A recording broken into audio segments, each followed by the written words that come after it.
over here is Ron Slow Music.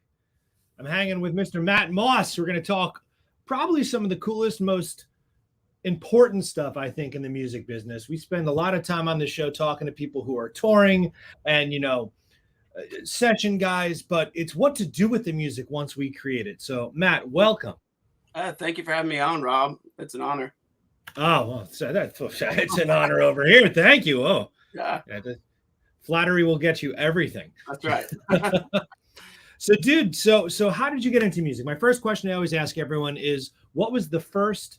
Was it a concert? Was it an album, a record, something where you're like, I want to do that? Yeah, for sure. So growing up, I had an older sister, and I kind of, when I was really young, I just kind of listened to whatever she listened to. And I guess it was when I got into 5th or 6th grade, I started listening to a lot of punk rock. And I had these two friends, they were twins. One played drums and one played guitar. So it was kind of like, it was just default. They're like, you need to get a bass.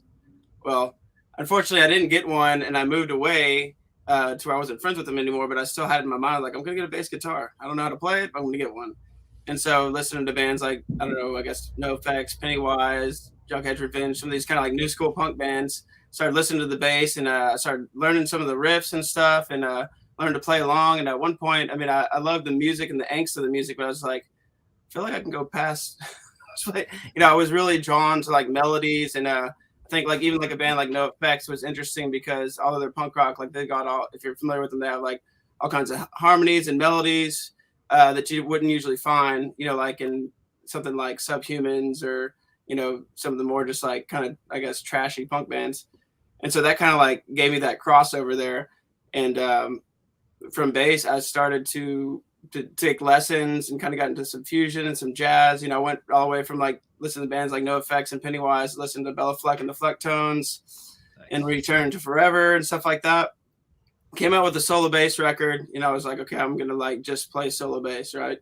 And I went and played with the blues band for a couple of years. And after I got off the road, I realized I need to like get more into songwriting and go back into. Really had a love for just recording. I'd record bands, a lot of punk bands, like through high school that just didn't have a budget. I was like, well, I'll learn how to record and record for free.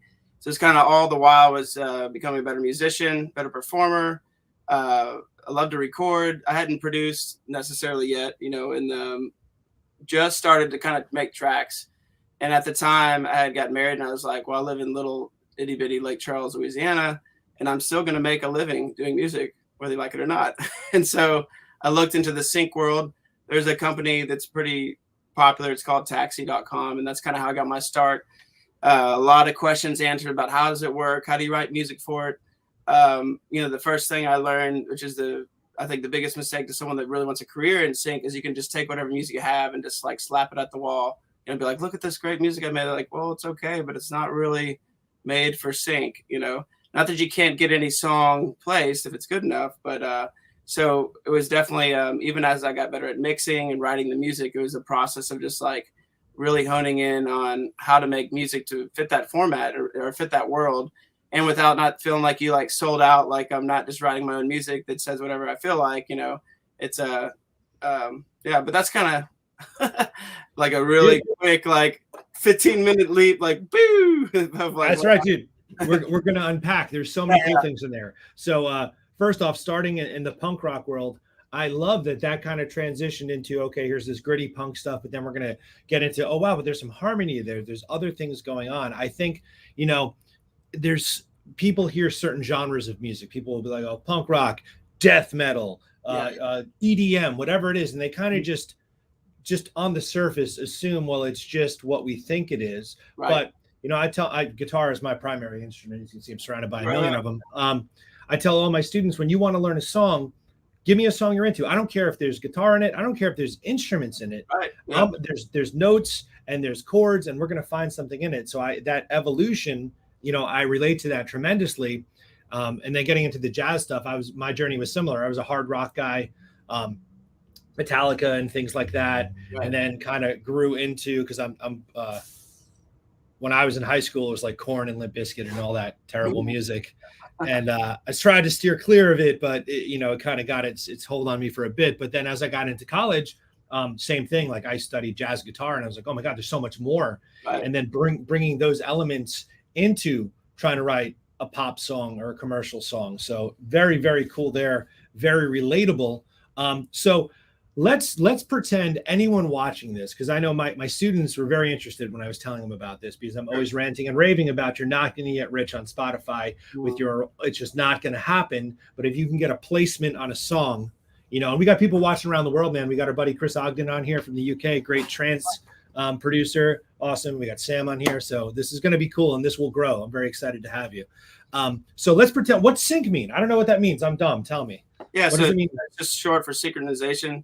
So they're putting music to a video, or some kind of media. And at this point, there's some for podcasts too, audio podcasts. So there, it doesn't have to be, but what we'll talk mainly about today is like film or TV or an advertisement, or like now, obviously we say TV, that's almost like obsolete to even say television anymore, because really we're just thinking about, is it a show? And what is it on? Is it on your computer? Is it on your phone? It doesn't really matter. It's just music for media, basically. And it just means it's synced, to the picture. And a lot of people, I think, when they first hear it, they're like, or I'll show them all these credits. They're like, oh wow, so you composed for such and such show and such and such show. But I've never actually been a composer on a show, like where I'm out in LA or wherever and sitting there writing a score.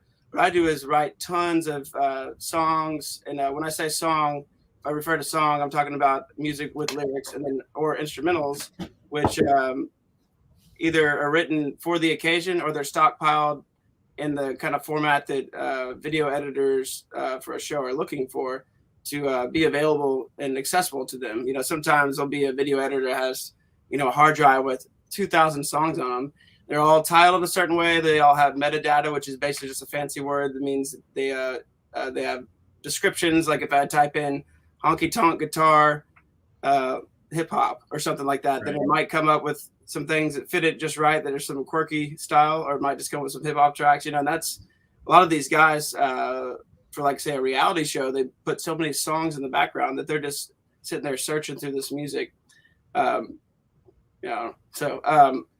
then there's also what's called a needle drop, where you can have just like a song that you wrote that has lyrics, whether it was written for sync or not, could be picked up and placed underneath a scene, like in maybe a scripted television show, where it's either more featured, could be out front, where you hear it, or it could be what they call source audio, which is a song that's like played in their world, like if it's on their radio or something like that. There's so many different ways to become, not only get your music placed, but if you learn the different kind of avenues, you could become successful at it. It could become a viable resource of income.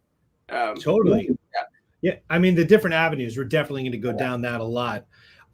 In regards to having the music pre-existing. So I reference this often to my students. I'm friends with this guy. His name is Carl Burnett. He's a outrageously talented guitar player. And he had written a song that was sitting in a library for a decade. The song ultimately became The Night Begins to Shine, which was on Teen Titans Go. Awesome. And they animated the band that he wrote the song with, these two other guys, into the show. And like now he's, famous. Like I mentioned his name to my students. They're like, well, you know him? And he's like, I don't even remember, like that song was one of thousands of songs. So I always try and say to people, be prolific, just keep writing, keep writing, keep writing. So in your instance, what's the order of things? Do you have pre-existing compositions? Do you see a lead come in that's looking for,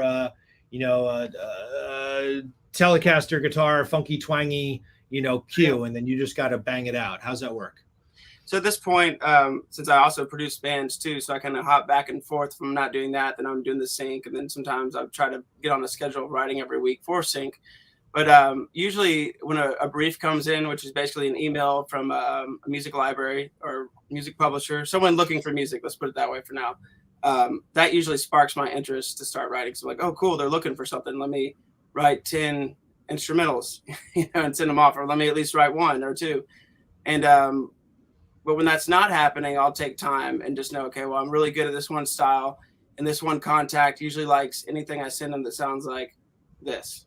And so then I'll sit down and, crank them out. And like any other creative process, once you get pretty good at it, I could do 5 in a day, or sometimes it's like I do half of 1 in a day, because we're creative people, but yeah. So for context, I know I put it in the bio for this, and when I repost it, I'll put it in there. But where are some places people may have inadvertently heard something you've composed. What are some of your biggest syncs? Sure. So the biggest one still, unless anything changes, is Big Bang Theory, and I was really excited about that. That was all the way back in 2014, but it was super cool, you know. And it's one of those things where it's like we didn't write directly for the show, but it got placed in there in a little cafe scene. I think it's if I can remember, it's season 7, episode 14. But and if you go listen to that, it's funny because it's super exciting, right? But that particular one, it's paid me the most money out of all the syncs I've gotten. But if you listen to it, you can barely hear it. You know, it's literally the music that just underscores their conversation. You hear a little bit of the vocals and the bass. But you know, but it's a whole, like, you know, folk band production. That's when everything was hot, like with Mumford and Sons and that kind of thing, you know, where everyone was like wanting that sound. That and I've had stuff on The Voice, American Idol, America's Got Talent, a lot of unscripted. Unscripted shows, as they like to call it. Tosh.0, Here Comes Honey Boo Boo at one point, Duck Dynasty. You know, these are big. I mean, this is, you know, that's very, very cool and exciting. Wow. So it's funny how the biggest one is the one that's the, you know, it's the least audible. It always seems to go that way. It's like you write 100 songs, and the one that everyone falls in love with, you're like, but wait, you didn't hear all these others, you know? Yeah, it's funny. And then just I guess to compare and contrast, like the show Rain was pretty popular. I don't know like how popular it is now, but I think it comes on the CW.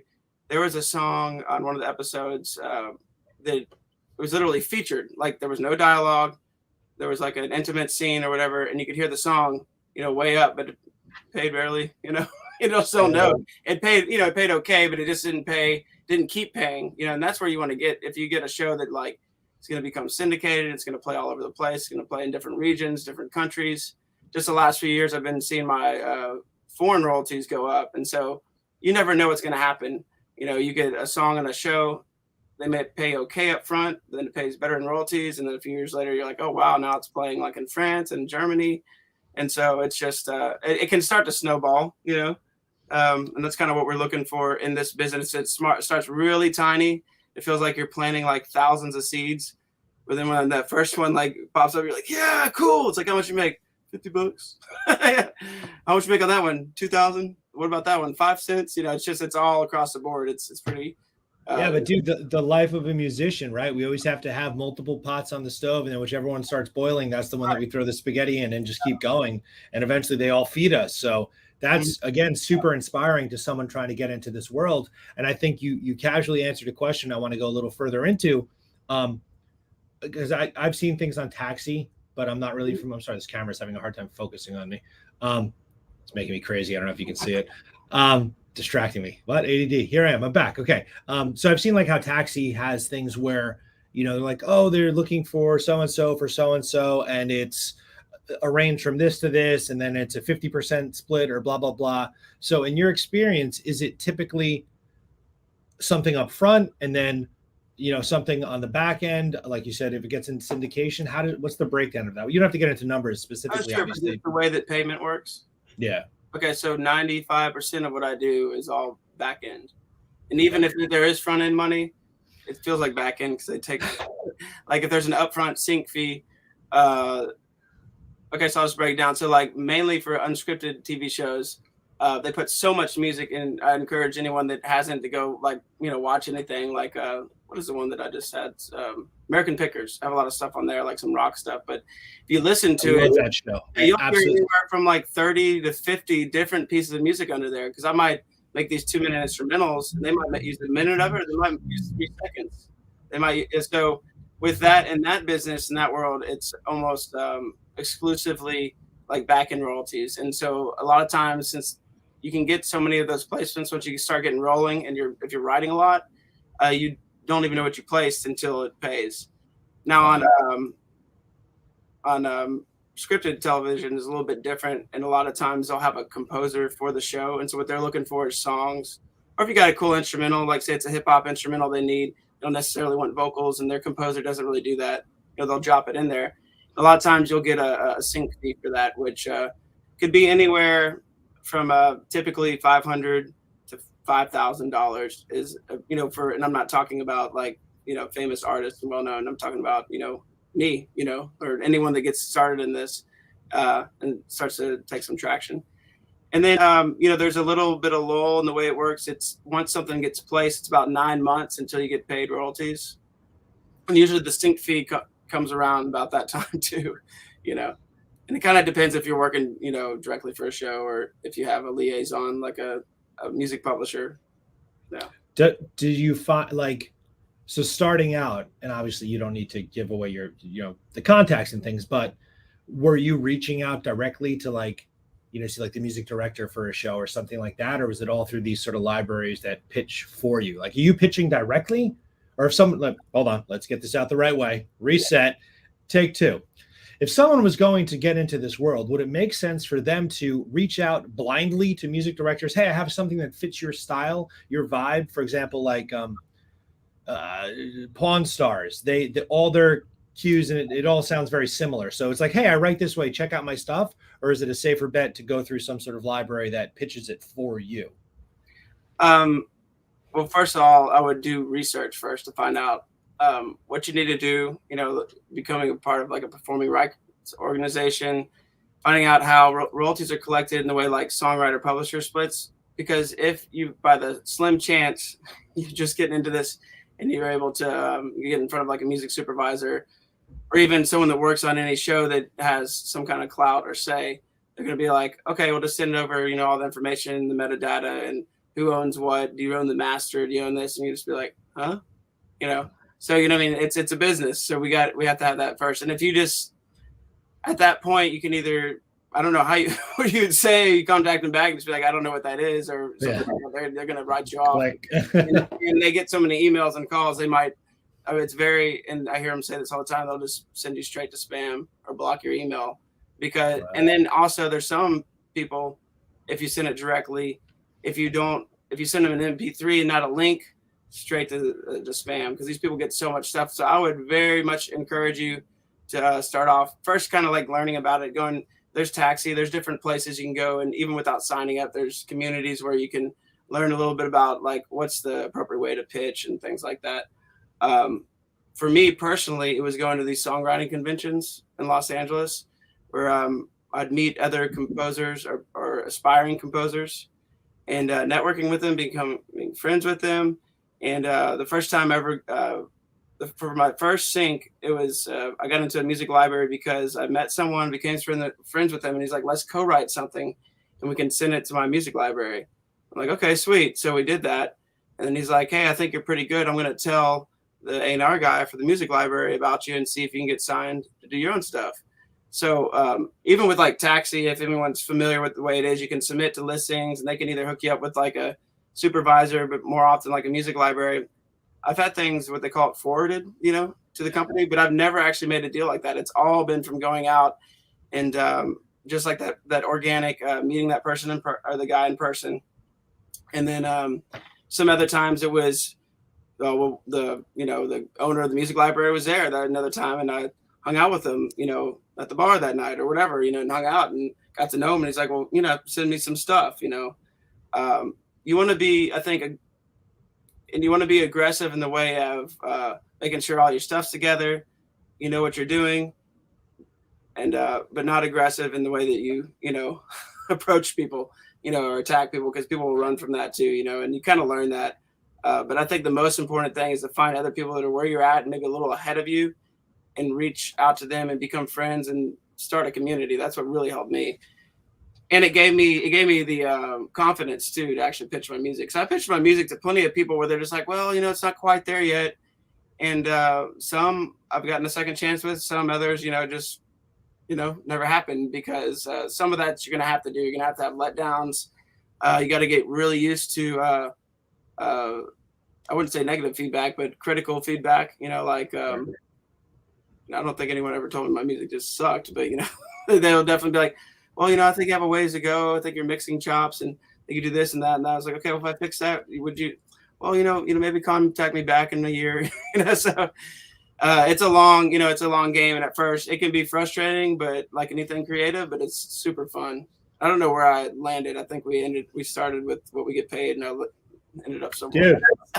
Dude, your experience is so inspiring and relatable because first and foremost, you're a good guy. You come across as a really nice guy, and I think that's so important in this business. Period. I've gotten to talk to so many incredible people through this whole interview process, and I just recently had Ariana Powell, who plays with Olivia Rodrigo, and Halsey.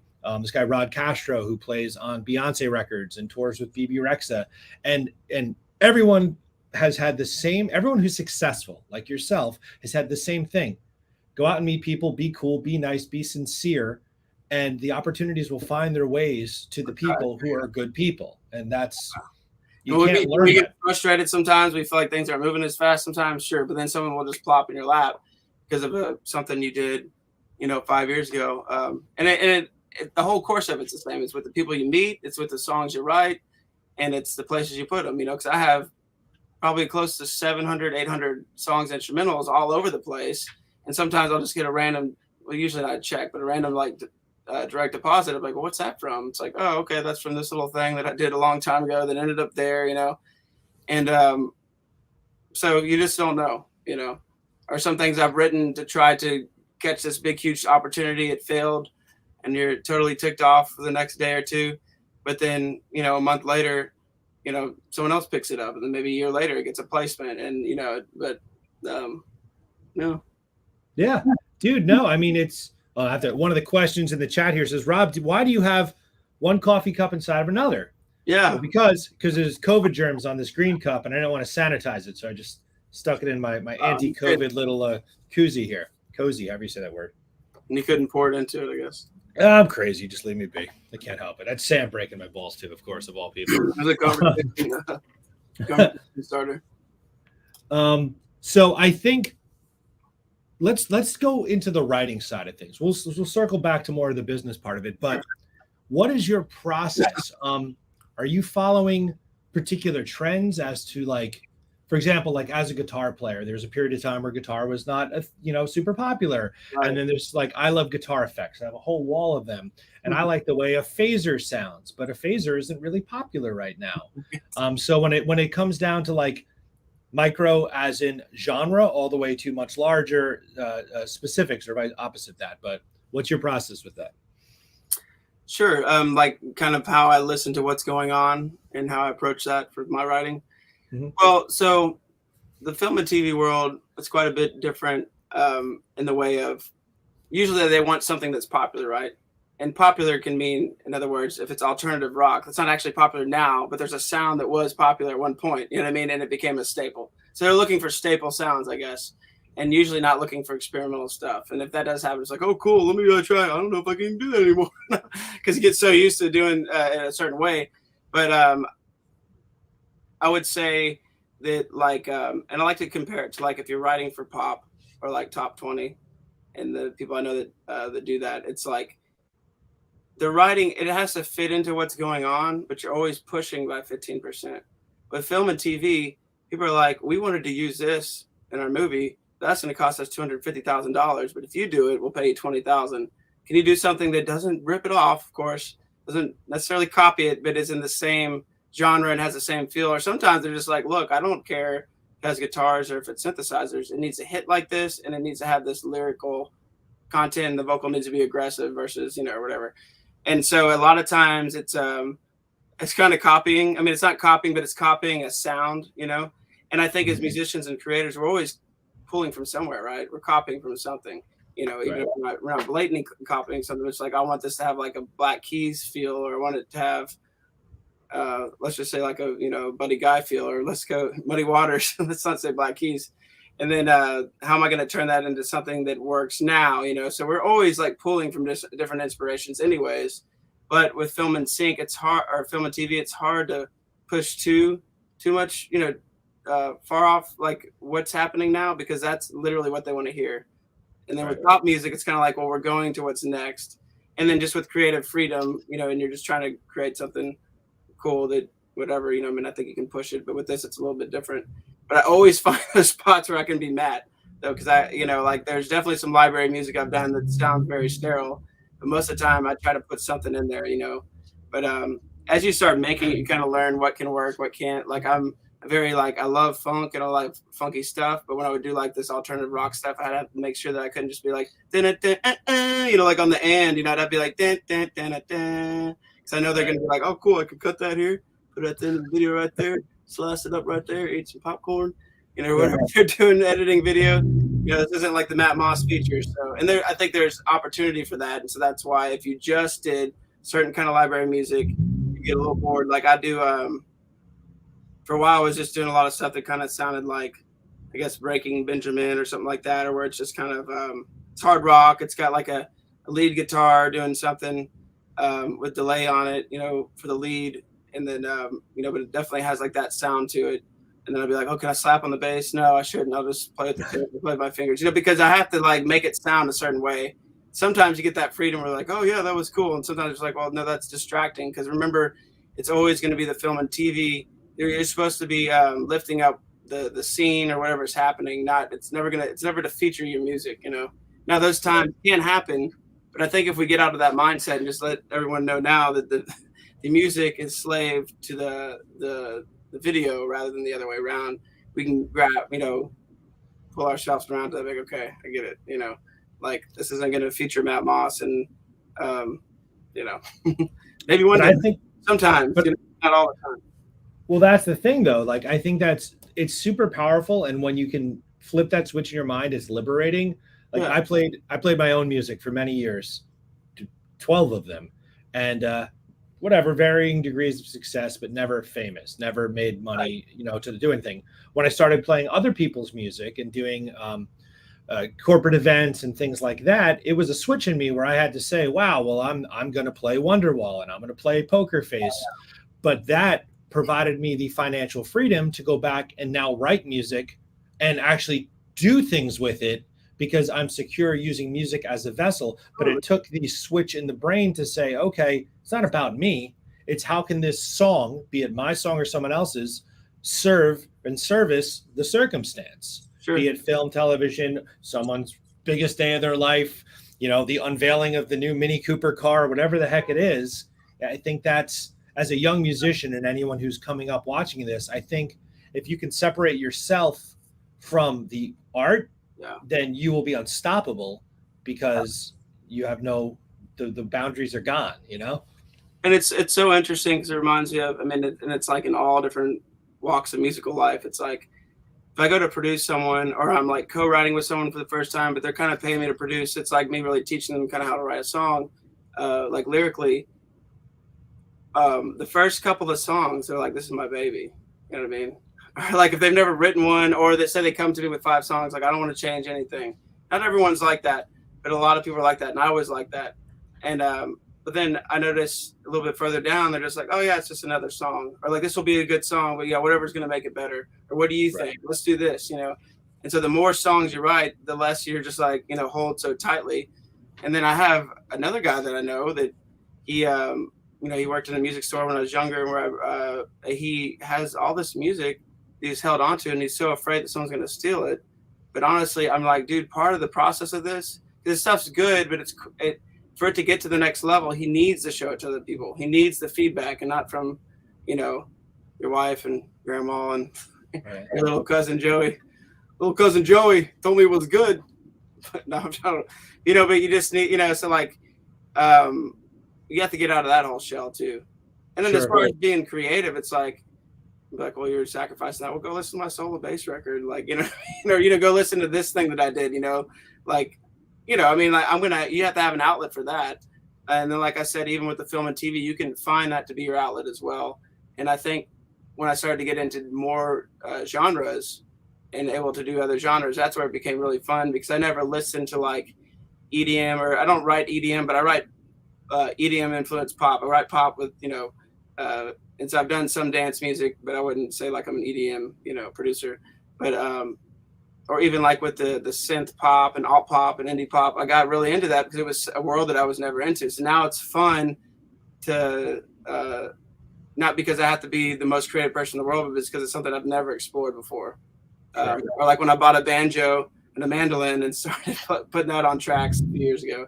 You know, it's there's so many different ways to self fun and be creative. because obviously that's what motivates us, right? I wouldn't be doing this if I didn't like to do it, you know. Absolutely.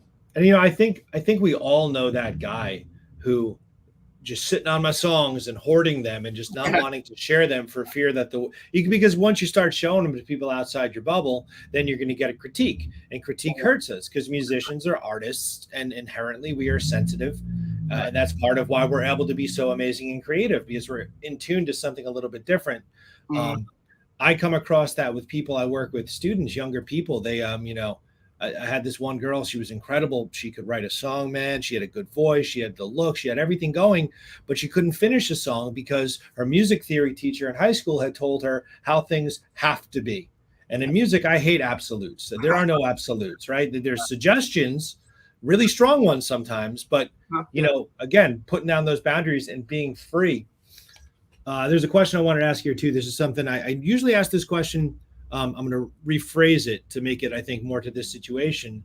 But obviously, not to be somber, but in the last couple of years, as musicians and creative people, it's gotten harder to do things. And I don't know if I guess, forgive my ignorance, but like bands couldn't go tour. But I'd imagine as COVID, I can't say that word. Once I say COVID, I can't do things with this video. So I'll have to edit that out. Once the thing affected like the production schedules for TV shows and stuff, their need for music probably went down too, because everything is, pushed back. So be it any of those things or anything in general, has there ever been a moment in your career that's really tested you? Is there a specific song or moment where you're like, man, this one hurts? Yeah. I always think about back to this time when I'd written, it was one of those situations where I got this brief and I spent 8 hours all day on it. And I was like, I'm gonna make this thing awesome. And then the next day it just got returned and there's all this stuff, they said it was wrong with it. And I just remember getting pissed off. And like, I took this shaker that I'd bought at some like World Fair, or whatever it was, it was some cool little thing. I just like threw it against the wall. I was so angry. And I'm not like an angry person, you know what I mean? But it was just like, you put everything you got into it, and because that's what it takes, I guess you can be a little bit successful, or some people are lucky, but I'm never lucky if I work for it all. So it's like, but there's always moments like that. It's like, that's probably not the biggest one. It just comes to mind, but you're just like, okay, am I going to give up, or am I just going to suck it up and go to the next thing and realize my frustration, but know that it's all worth it, And so then you do that. But as far as like, let's be honest, it's really when there's the financial strain. And, when I was first getting started in it, like I was recording in the studio, I was engineering, which is, I'm only a town of like 100,000 people. So it's not like we're, booming. But so I was doing that. I was playing cover gigs. And I remember when I first started playing cover gigs, I was just like, it was okay. But I was like, man, I just got off the road with this dude that played blues, like in my early 20s. I was like, it felt like we were going somewhere was more important, or whatever. And, so a little bit of that was just like, well, this kind of stinks. I'm back to just doing, from like middle of Texas to like Florida, just this little the circuit. But it was still, I enjoyed it because I was able to make money doing it. And so I've always had lots of little irons in the fire. And then so once the sync went up, and then I was doing a lot of producing, even remotely with people online, it, it's like my income kind of came to an all-time high where I was like, cool, I don't have to play the cover gigs anymore. So I just play every once in a while. And then it came to a point to where it lulled a little bit. And so you have to go play those gigs, Yep.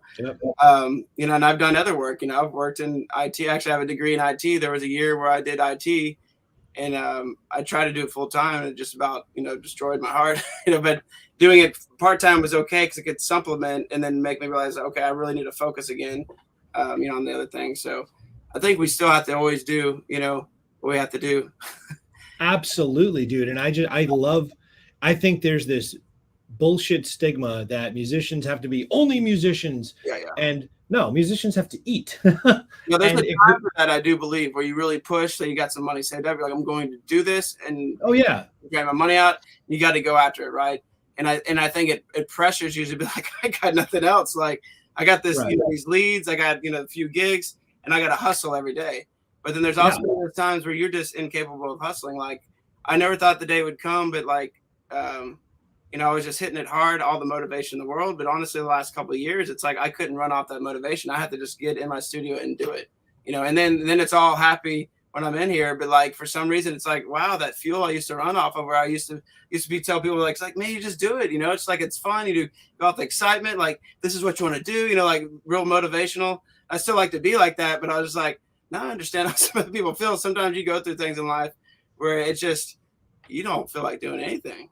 And so you just got to go do it, you know, or maybe you need to go take that job for a while to remind you of like, oh yeah, I don't want to be doing this.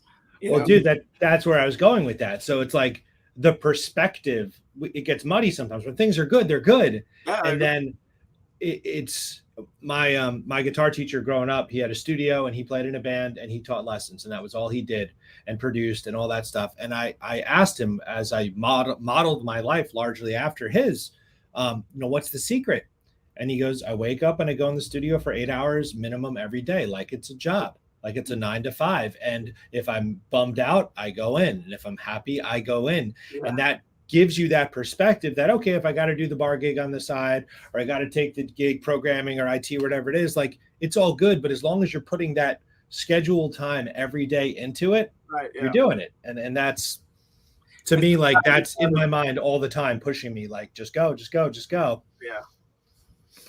And I think like a routine and a schedule, especially for us creative people, is extremely important, because sometimes I know there was times where I was so busy with other people scheduling me, you know what I mean? Like, hey, when can you produce with this person or meet this person or whatever? And I'll be like, okay, I can do that. And then between then I'll just, you know, write some music. But if you don't have that going on, and, you know, and there's no one to make your schedule, you know, I think it's like, you know, I definitely find there's times where like, I need to like write down what I'm doing today. Cause I'm not going to say, I'm just going in the studio to just, you know, what, you know, cause we need to stay on track, you know, especially as a, you know, self-employed entrepreneur. Yes, it's very easy to fall off. So what's your setup like? What are you using? Pro Tools, Logic? What kind of gear are you? What's your Pro Tools? And you know, I think it came from, obviously, you know, they call it the industry standard. When I was 19, I was interning in the studio, and they're just like, yep, you know, it's gonna be a Pro Tools studio one day, so you need to learn it. I think I was using Cool Edit Pro 2.0 ripped off version, however long ago that was. And so I was like, okay, I'll learn Pro Tools, and but yeah, so been with it since. Very cool. Yeah, we do audio production here is one of the things we'll teach people, and we give them Pro Tools and Logic. A lot of the kids want to learn Ableton now. Mm-hmm. I can't understand Ableton. It's I don't know. I've tried many times. It doesn't go linear in the same way. It can, but it's not. I don't know. If there's one other program I'd want to learn as far as a DAW, it would be the Ableton, just because it's different. It can be used for live application. I feel like it's enough different that it'd be, you know, I get so stuck. I mean, you know, you get so fast with your key shortcuts and all that. I'm just like, I don't want to learn. Yeah. I'm an old man. I don't want to learn all that. Dude, I'll like, so like when Sam and I are writing music, we track everything in Logic and we mix in Logic, but we do the editing, especially the vocal editing, in Pro Tools. So I'm like jumping from one DAW to the other, and a lot of the shortcuts aren't quite the same. So like I'll do a keyboard shortcut for Pro Tools in Logic or vice versa, and something ridiculous happens on the screen that I don't know what I've just done, nor how to fix the problem. I'm like, well, let's just close it and reopen and hope I didn't press save somewhere along the way. Yeah. It's a nightmare. What's your main DAW? So I learned on Pro Tools. Pro Tools was my thing from 2000. I got a Digi 001 interface in 2001. So I'm 38, so I'm probably a little bit older, but yeah, and I had that, and I learned Pro Tools, and it was Pro Tools forever. We had a whole studio, and it was a Pro Tools studio, and then I started working and then playing and then ultimately writing. He's one of the partners we work with. Now he now lives in Utah, but he used to live where we live, and he was a Logic guy. So we kind of jumped over to Logic, but it's both. I mean, Pro Tools is where it's at. You have to know Pro Tools, I think, to communicate at the top level. Sure. Yeah. All right, so you're on a desert island, ready? Yeah. And you can have 3 pieces of gear to create with. What would they be? Wow. Well, I would bring my acoustic guitar. Yeah. What guitar? What specifically? I mean, we're nerds here. Make and model. Oh, I can do whatever I want? Yeah. Oh, no, it could be yours. Whatever you choose, man. You said yours, so it's yours. I'm probably an OM28. I don't own one, but I would, definitely know. They're nice. Yeah. And then, gosh, only 3 pieces of gear. I don't know if I can record with only 3 pieces. Well, you have a studio. Let's rewind. Oh, you have the studio. You have the studio, so just like instruments. Instruments, okay. Yeah, the acoustic guitar. I guess yeah, probably the bass guitar. I just love bass. And if you're on a desert island, you can just play it for yourself, right? Uh, and then I'm really falling in love with Serum. So I'd say Serum. It's a virtual instrument, but I don't know if you're familiar with it. It's through Splice, and you can basically download any and every preset that you wanted that anyone ever made. So yeah, I think that's something that's become very accessible in the last, 5 to 8 years is plugins, with like the way you're renting things and leasing things versus having to buy things, and then Splice, $7 a month, and you have just access to anything you could ever need. Like, what's your process? You do lyrics, melody first, chords first. What's your process in writing? Yeah, so it depends if it's so what I used to do is mainly instrumentals, right? So with an instrumental, I usually like say if it was a guitar driven thing, I'd either start with guitar or maybe drums, a little bit of a drum just to kind of get the feel of what it's going to be. And a lot of with the instrumentals, what I'd like to do is just, since it's only like an A-B section, I'd take the A section and I'd build it all the way up to the biggest part. And then I'd just start taking things out, and then like copy and paste the smaller part at the beginning, maybe do a little intro and then write the B section. As far as songs, and the reason I say acoustic guitar is I do a lot of my songwriting now just on acoustic guitar because I like to, or at least ideas, because I won't even be in the studio, I'll just pick it up. That way I'm not like, it's just a different process because I used to always like, let me make a beat and then sing over it or have someone else sing over it, because really coming from only more heavily writing lyrics in the last 3 or 4 years, I would always like, I'd be the, if we co-wrote, I'm going to be the producer and you're going to be the lyricist, and I'm good with hooks. So I'll come up with the hook, I'll help with the hook, and I like melodies, but as far as lyrics, I just wasn't very strong. I had to grow into that. That wasn't my strongest suit. So I would say melodies obviously come first for me. And I forget who said it. I don't know if it's Max Martin, pretty famous songwriter. He, what was he saying? I don't know if it was him that said it. Anyways, he always believed in, the melody is the most important part. But like, it may have been someone else that said that, a song will catch you with the melody, and you can really, really like a song with the melody, but the songs you fall in love with are the ones you know the lyrics of. So it's an interesting process, right? It's like, and obviously the music style and stuff I think is there, like, or it gets you moving, but I think the melody is the one you're like, wow, that's a good song. Whether you're a musician or not, you hear it and you're just like, yeah, it's catchy. I don't really know the words, but if you really fall in love with the song or it means something or it brought you through a moment in life, it's going to be the lyrics. So it kind of shows you the importance there, but it also shows you that you got the bed of music, you got the lyrics, but the melody is like what grabs you in, to be a repeat listener, probably, Absolutely. That's something that, it's so awesome. Like we're meeting for the first time in front of people, but I've heard all about you for the last couple of months. So it's really cool just to kind of be hanging with someone with such a similar perspective. I will, in doing songwriting with the students here at the school, some of these people, they'll fall, especially like the ones who are like super like proggy or just like jazzy, and they're like so in love with these obscure chords and these random progressions. I'm like, well, that's great and that's awesome, and you're gonna have an audience full of dudes who just love that. But it's gonna be like 15 people in each city. Like there has to be more on top of that. I'm not discrediting that. That's awesome.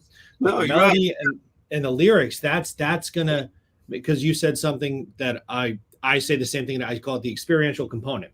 So when you're 13 to 15 years old, a lot of stuff happens in your life, and there's songs that you're going to fall in love with in that 2-year span that are going to stick with you forever. And when you hear that song at 35, you're going to go back to being 14 because it was a part of your life, and you're going to know every word, and you're going to know the girl's name and how she smells and so on and so forth. But the music and the lyrics take you back. They're like time machines, but it's the lyrics and that melody that are really what makes it matter. Right.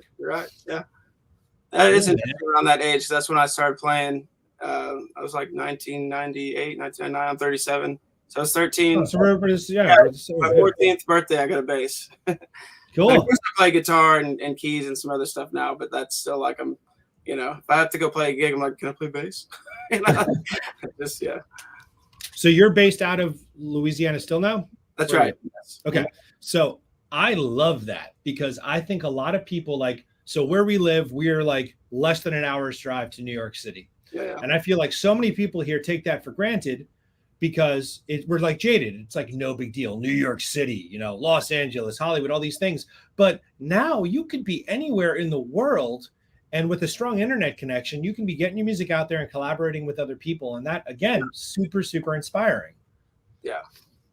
In fact, the way I met Sam was on Clubhouse. And I was going to bring that up because the way I got my beginning and success was going out to these conventions. But obviously, a lot of that is not possible, or they have these virtual conventions. And I've noticed even places like Clubhouse, or I'm sure there's other formats that offer a space where there's actually industry professionals talking on stage, and you might be able to get on stage and speak or ask a question or build a community. And I've just kind of tipped, just the surface of it, just stepped my toe in it. I haven't really dove all the way in that world, just because I guess still in my mind I'm thinking, well, I still need to go out to like LA again, or Nashville or New York. But after you do make the connections and people trust you, do stuff from anywhere. In fact, even if you live in the same town, it's not like you're going to their studio. You're still going to be in your little, I have this 200 square foot, studio, and we do everything here, unless I want like a better live drum sound, go somewhere else. But I'm gonna say, what was your question? No, it's just conversation. Yeah. So I think Clubhouse was such a huge way. Yeah. It just blew up at the right time when we couldn't really go anywhere, and all of a sudden everyone was on this equal footing. I jumped on a conversation with like 2 or 3 like famous guitar players, but like in the YouTube world, they're like powerhouse guys. Right. And I was up on the stage, or however, I forget even the terminology. It's been a while, but we were all talking, just having a conversation, and people were jumping in. And then some of the stuff from that conversation, like they wound up making YouTube videos about further down the road. And it's so cool to have I was literally making oatmeal and we're just talking about stuff. And then that stuff is now permanently in the ether for people to kind of just experience and grow from. I think the transference of knowledge is a big thing as a teacher, as an educator. I think that's why I do things like this. And you've given so much value to anyone, and this will live, onward and evergreen for people to grow from it.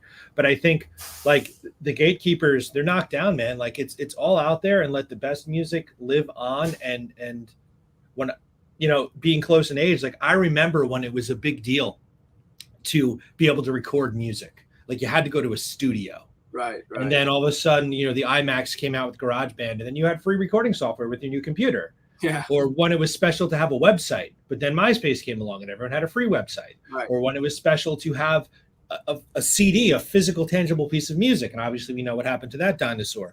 Yeah. But now all bets are off, man. And stories like this just get me so hyped up because you're doing it. You did it. You are successful in a way that I think anyone who picks up an instrument could only dream to be. Because your song in Big Bang Theory, people are hearing that every time that episode plays. Right. Very few people who write a song, even if they have, a one-hit wonder or any kind of success, this is a different thing. This is a cooler thing, I think. Yeah. So congrats to you. Well, and I think even writing like hit songs, like it works, but I mean I've talked to people, it's like it doesn't, some of them don't, I don't know, what do they say, you have to have 3 hits or something like that to like have a sustainable, good career. And I would still be down to write in that format, again, but to sync, it's just like lots of little, I just think of all these seeds you plant everywhere, and like most of them are going to grow up, they might only make 5 cents, and that same song later might make $200. And I mean, it really is a numbers game, but it's always quality first.